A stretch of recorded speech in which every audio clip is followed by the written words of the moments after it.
Ja, regner med du så stokken som lå der, og det fordi at denne plassen heter Stokken. En liten tørr vits her. Her har vi ligget i natt, på den flotte, fantastiske plassen. Og vi fortsatt på Sørlandet, det knallsol, og det 21. september. Og nå skal vi se noe som vi har fått mange tips om å måtte gjøre, det nemlig at vi skal gå det som kalles Blindleia. Det ikke langt, det kanskje 7-8 nautiske mil. Vi skal i hvert fall bruke 2 dager på den. Så da kaster vi bare loss.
Da har vi kommet til det Wenche sier heter Gitkilden.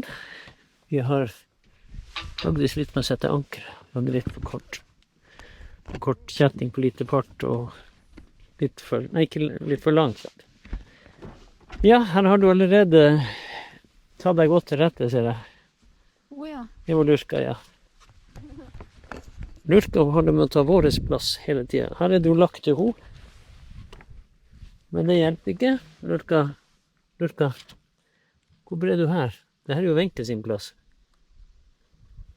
Ser ikke ut som å bry seg i det hele tatt. Sånn er det med ungdommen. De bare skal ha og ha og ha. Mens noen av oss må jobbe. Og nå skal vi kose oss her i en stund, til i morgen. Før vi går til et nytt flott ankersted. Sånn er det å være på Sørlandet. Knallfint vær. Som sagt er vi i 1. september. Vi har fått Finnmarks sommer her også.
Her ser det ut som de gjør masse tilpassning av disse her, ja. Jeg tror de veldig flinke her. Den ser jo helt ny ut, denne trappa. De gjør utrolig mye bra for, som jeg har sagt før, for båtfolk. Tilpasse, gjør at det lett å komme seg rundt, lage brygge. Nå hører jeg motorsag her oppe. Kanskje det noe bra.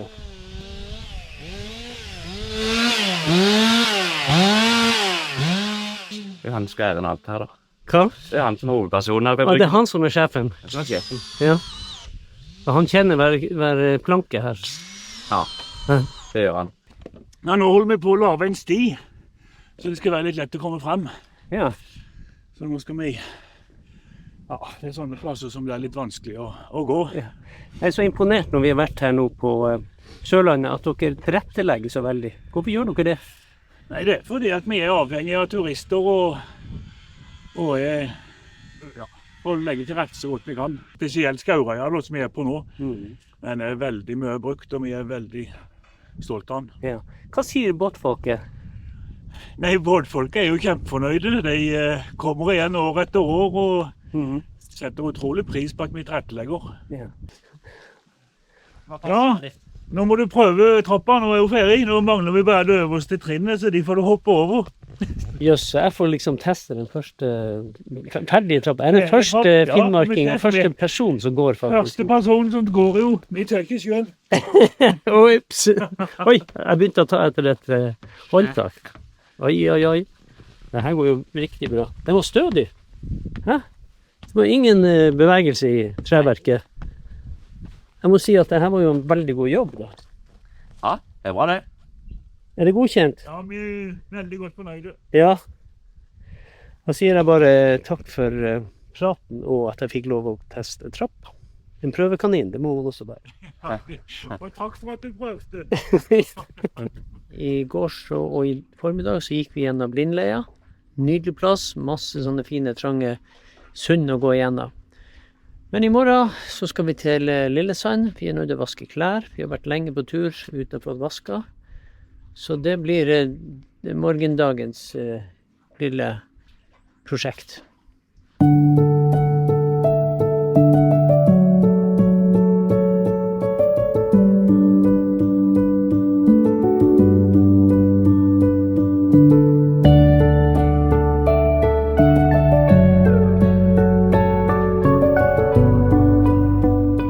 Da vi altså kommet til Lillesand, og nå skjønner jeg hvorfor det heter Lillesand her. Midt i byen så er det en bitteliten strand. Lille sand. Strand med sand.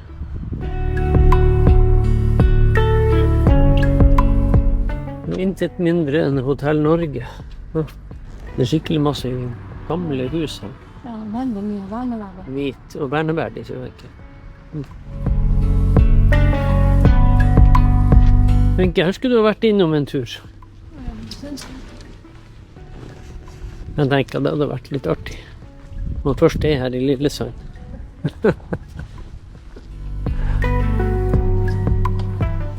Siden det er utenfor sesong, så blir det faktisk å fikse og ordne på gaten.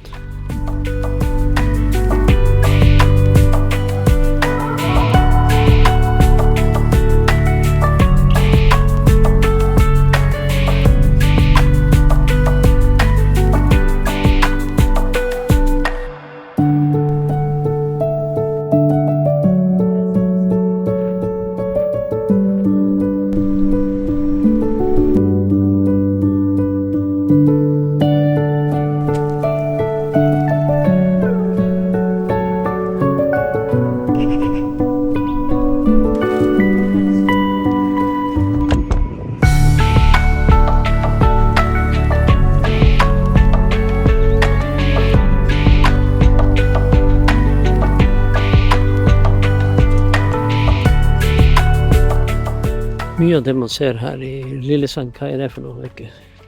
Små hvite hus Ja. og mye epletrær. Vi er helt fascinert.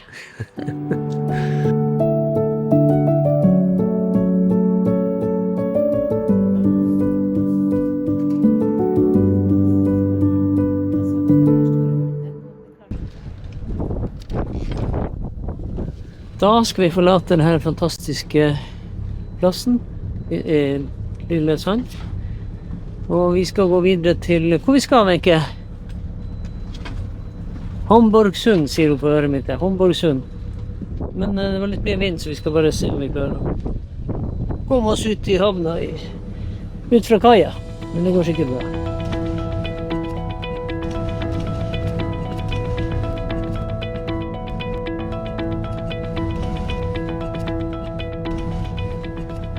Da kom vi oss ut fra kaia så vidt. Kaia så vidt.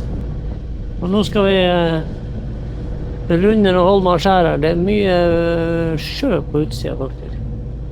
Og mye vind her. Ikke akkurat her er det ikke mye, men lenger ut er det mye vind. Men det er heldigvis bare en kort tur, så det er ikke noe stresse med. 1 time.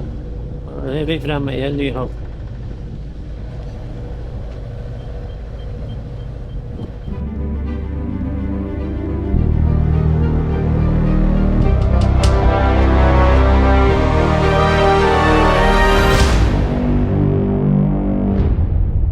Det var en bumpy ride hit.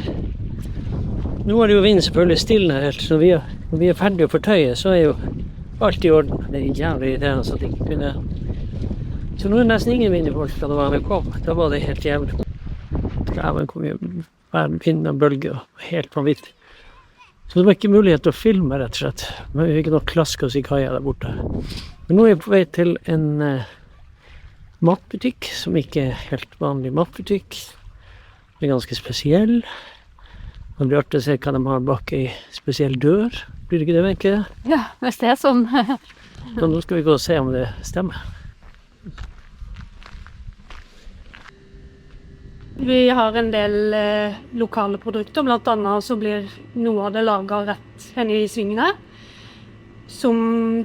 Og vi er jo kjent for å ha et ganske stort utvalg i forhold til mange andre lokalbutikker her i distriktet. Kommer det mange turister eller sånn for å se den her som er bak døren? Ja, det gjør jo det. Det er mange, særlig østlendinger da, som kommer hit for å se hva spennende vi kan ha bak den døra. Ja.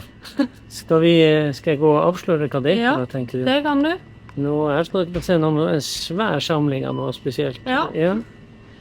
Her kan dere se. Så er det jo rett frem. Oi, se her, ja. Se på det her, ja.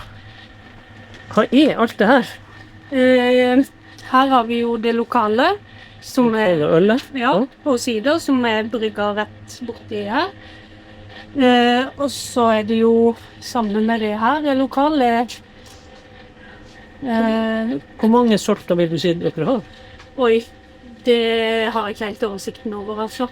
Nei, men det er betydelig. Ja, det er det jo. Ja. Ja. Må vi si. Så her har vi jo bryggeri, altså Byglands bryggeri i Setesdalen. Her er det jo litt sånn lokale fra Arendal bryggeri. Nøgne Ø er jo En ting her i er. Grimstad. Ja. Og så er det hele veien bortover her. Så har vi jo litt vanlige... Det her er jo brød og sider. Det er jo østlendingene som har ønsket, som vi har tatt inn. Så man kan ønske hva man vil ha inne i butikkene sin. Til en viss grad, ja. Må jeg få si at jeg er kjempeimponert over hva de har her. Ja. Det var første gang jeg har vært i en sånn butikk. Ja. Ja. Vi er vel kjent for å ha litt av, ikke alt, men mye. Ja. Mhm. Tusen takk for den omvisningen. Jo, bare virkelig. Nå må jeg lete om en strafferunde rundt her og se om det er noen som frister. Ja, Ja. det må du bare.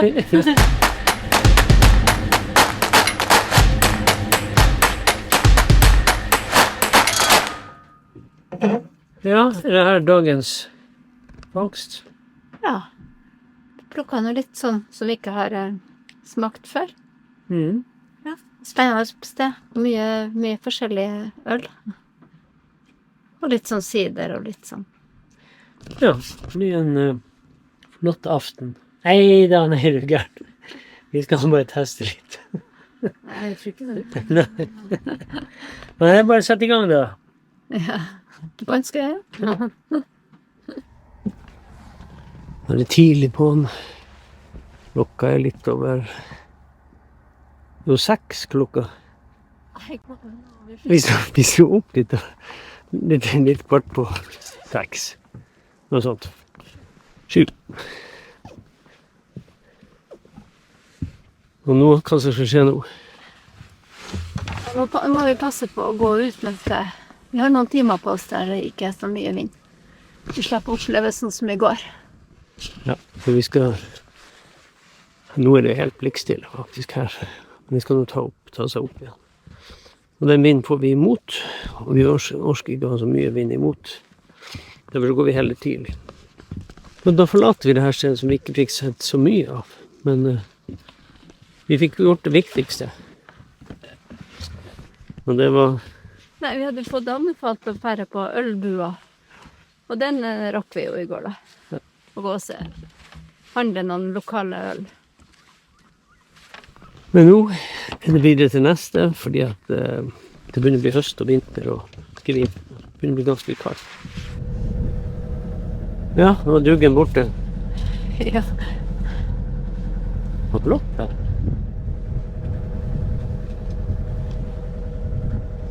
Det som er fordelen med å stå tidlig opp, får man med seg veldig fin lysutvalg.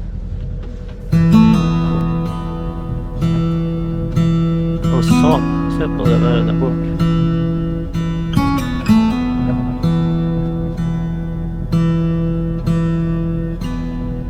Wow.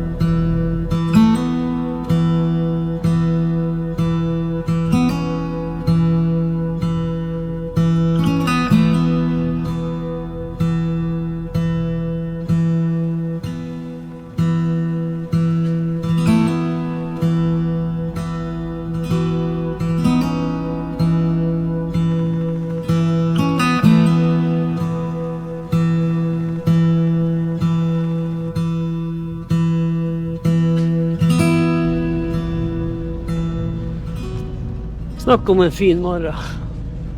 Det er jo helt, det gjør ikke noe om det er 5-6 varmegrader. Sånn her så er det jo fantastisk.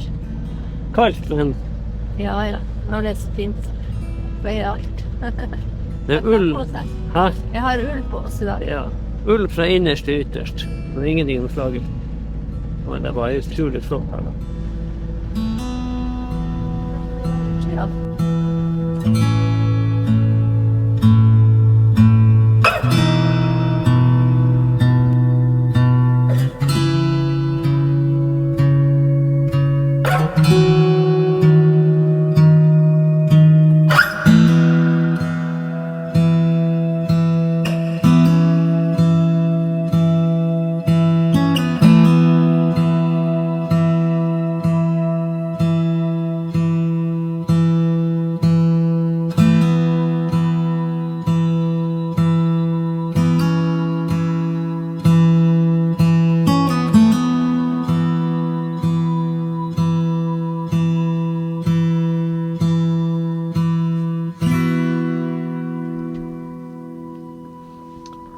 Nok en nydelig uthavn. Og hva den her havna het, Wenche? Furøya vertshus. Furøya vertshus er det bak hjørnet her. Furøya i hvert fall. Men man kan ikke bare kose seg. Man må også reparere litt og fikse. Så vi parkerte i går, så parkerte. Og vi la til her i går, så gikk vi rett ut. Men nå er det litt lavvann, og da passer det ypperlig å reparere noe som har vært feil. Det her lyset, det har virket, men ikke det lyset. Nå måtte rett og slett klippe det av. Du ser, her er en fjernkontroll her. Der virker det lyset. Men det andre lyset har altså ikke virket. Og det jeg skal gjøre nå, det har nemlig et reserve. Og alt reserve. Nå skal jeg klippe av, skal jeg sjekke om det er strøm her. Hvis det er strøm her, så er det ikke der problemet ligger. Altså, hvis det er strøm her, så virker jo kabelen. Og da er det jo den gamle her som er ødelagt. Nå skal vi prøve. Først skal vi ta og sjekke om det er strøm i kabelen. Da bruker jeg multimeter. Ja, der er strøm. Det er ikke så veldig høy spenning her bak. 12,4 volt. Nei. Virker ikke den heller. Jeg tror ikke det er for lang strekk. Da var det ikke noe feil med pærene, lampene. Det var egentlig veldig rart.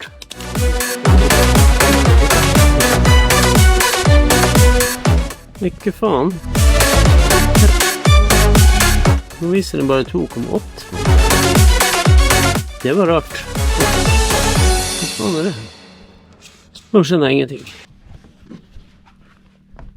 Der har jeg vært under dekk og sjekket, og alt der ser greit ut, men det er en ting jeg ikke får sjekket, og det er det som er bak her.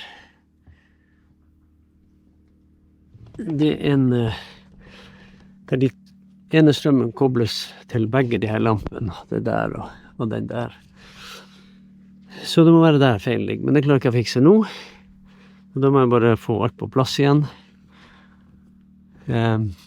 Koble sånn at det blir vanntett, og skru på den lampen, for den virker, det fikk jeg også testet. Så 8 og frem er like langt.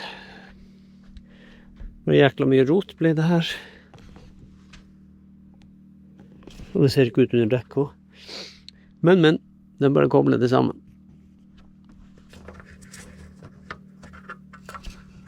Sånn. Det heter jo at 8 og frem er like langt.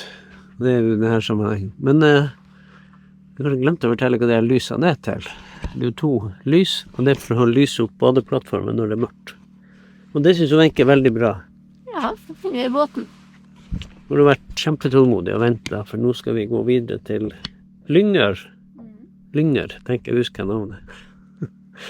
Lyngør, nå har jeg bare fått koblet og pakket ned den skitten.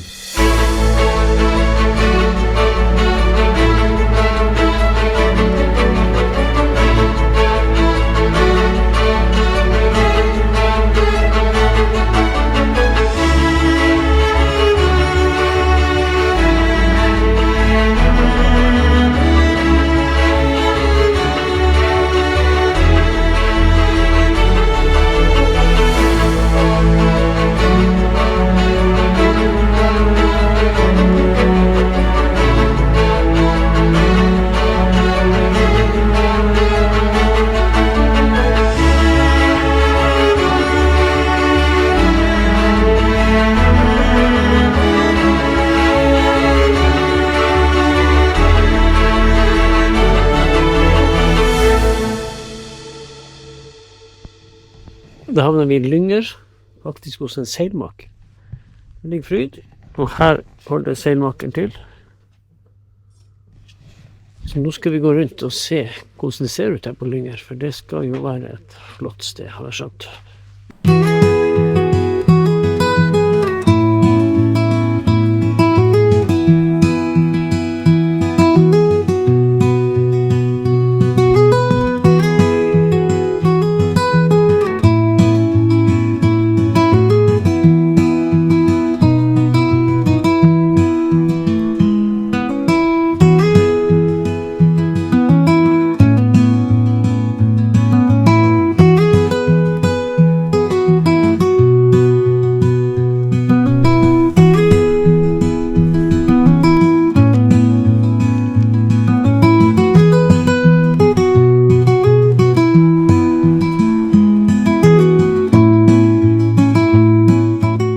Vi er på vei ut mot Risør den veien, men så oppdager vi det her stedet. En pub. Da snudde vi med en gang. Og hva skjer når vi kommer hit? Puben er stengt.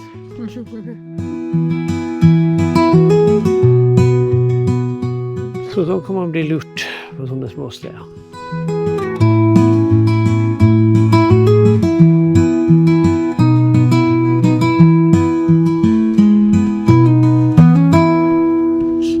Stilig, masse smug og veldig hvite malte hus. Hva syns Det Hæ? er fint. Ja.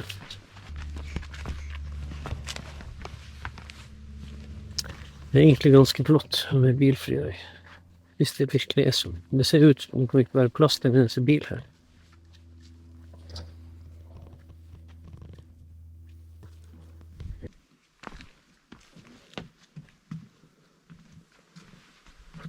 Tror hva det er for noe. Det er ut som en spennende. Pass på man ikke brekker lårhalsen. Og i denne alderen, så. Vet ikke, der står det vakthuset dit bort. Her er vakthuset da. Det er sånn som losene og tollerne brukte for å speide ut etter skip. Og det her skal være bygd i slutten av 1800-tallet. Det kan man kanskje se på en måte. Så ganske nytt ut. Ja, de har bare lagt bordkledning rundt, ja. Nye ting der, og nye vinduer, og nytt litt. Her er gammelt materiale. Det ser gammelt ut. Det er ikke så ungt heller da. Det er en del gamle ting her, er det ikke det? Her kunne man se seilkuta når man kom inn. Det var fin utsikt her. Synes du ser bra ut?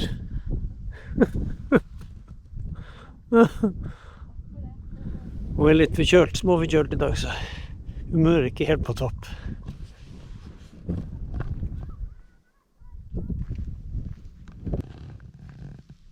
Her er masse fine stier og veier og rundt inn i tunga der. Her er det noen som har bygd en port i hvert fall. Det er en god start. Bare gjerdet som mangler. Litt morsomt. Men her er mye å se. Og det var så skøy å være her i børsen også. Lynger, det byr på mange forskjellige overraskende ting. Her er eføy også som vekser.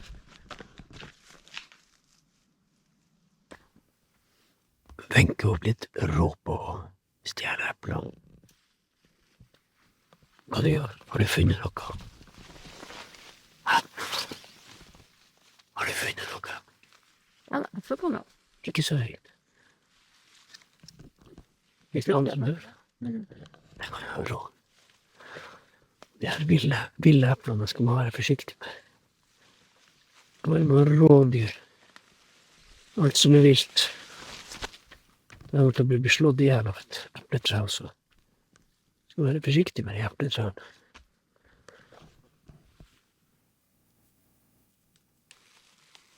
Men det er lurka sine. Hundeposer som blir sikkert. Det er hundebæsjeposer og jeg plukker. Jeg vet ikke om jeg orker å smake på det der.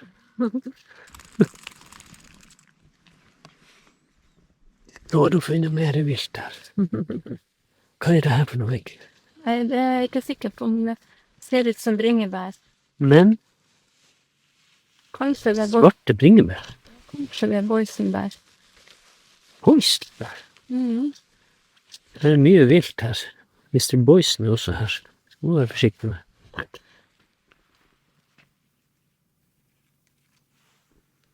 Smaker du? Ja, jeg skjønner ikke gjerne på det. Det er dyr inni det.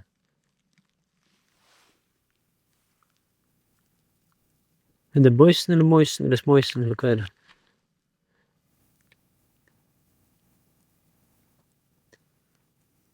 Det var ubestemmelig smak. Jeg regner med at du skulle dette over. Den der, ja, det lurer vi på hva er. Ja. Så hvis noen vet, så kan de jo skrive noe i kommentarfeltet under filmen.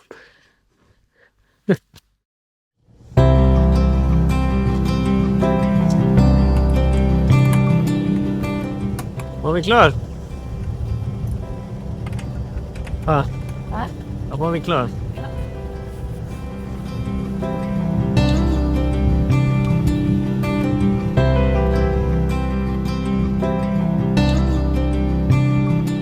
Var ikke det fint her? Hæ? Veldig fint. Veldig.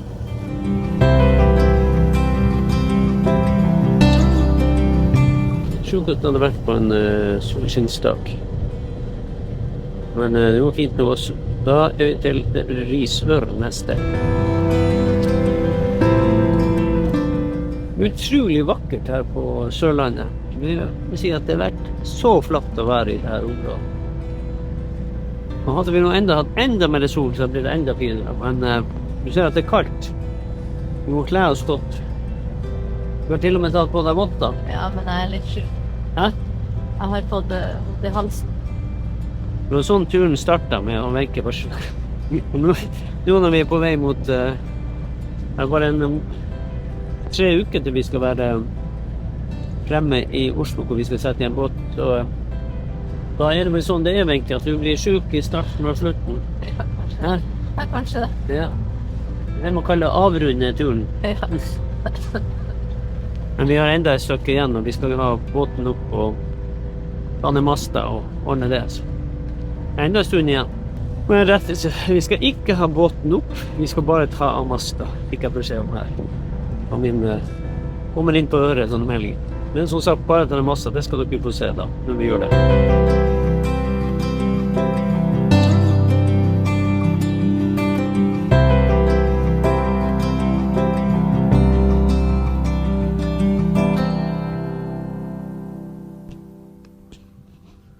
Da var vi havna i Risør, og her var det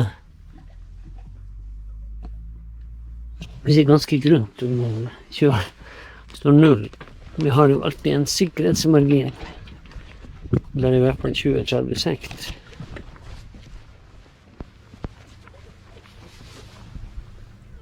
Kanskje vanskelig å se.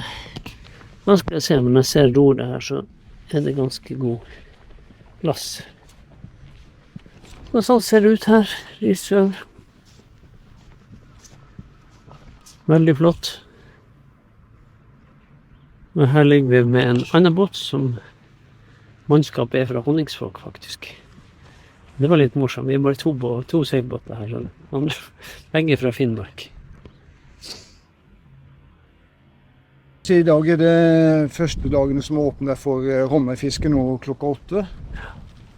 Så da er det lov å sette ut tegnene, og så det varer frem til slutten av november for fiske. Så. Det var veldig mange båter som startet klokka 8. Jeg fikk jo ikke filmet alt det der, men det var voldsomt. Nei, det var nok et tidlig god tid. Altså, ja. Men, det her er sånn skikkelig tradisjon her nede på Sørlandet. Absolutt. Så det, sånn sett er det et stort høydepunkt altså, å komme i gang med det her. Hvor mange sånne tegner har du lov å ha? Som privatperson så er det lov å ha 10 da. Ja, ok. Ja. Og det er egentlig nok, for at når man skal trekke etter en kommer fra jobb og sånn, så rekker en akkurat å trekke de 10 før det begynner å bli mørkt.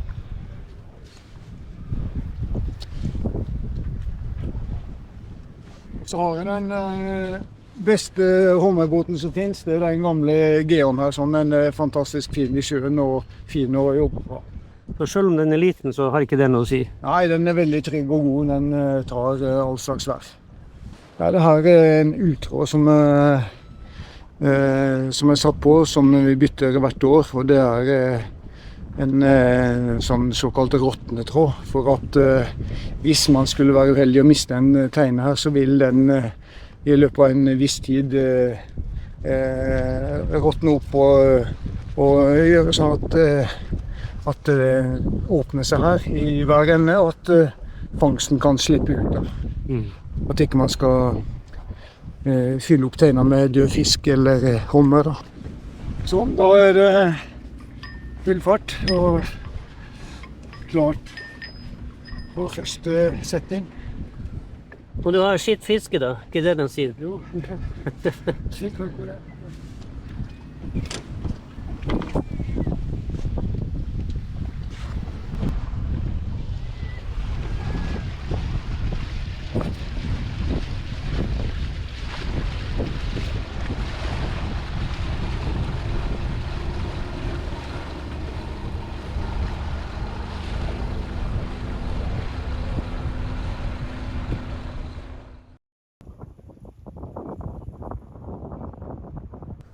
Da har vi klatret opp til Risørflekken. Det er et kjent landemerke her i Risør. Og det ble brukt da, eller det blir brukt kanskje i dag også, som et landemerke for sjøfart. Man visste at man var kommet hit til Risør. Enten om man skulle inn hit, eller bare seile forbi. Og berget er jo ikke kvitt, det er jo kalka. Og det har de gjort i flere 100 år. Og de gjør det ennå i dag. Ja, sånn er det når man setter seg på kalk. Da blir man morsom. Få se på det, Luffe. Har du noe kalk på Luffe? Nei, hun har sittet på fanget. Hun skal opp på fanget. Og se om man kan reise meg sikkert helt hvitt bak.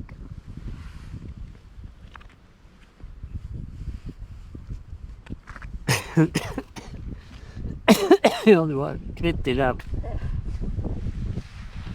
Da var det her den siste lille saken her fra Sørlandet. Så neste episode så skal vi fære mot Telemark i neste fylke, og så kommer vi innover til Oslo etter hvert. Og der skal vi da ta ned masta og gjøre en del arbeid der. Så det blir det neste episode handler om faktisk.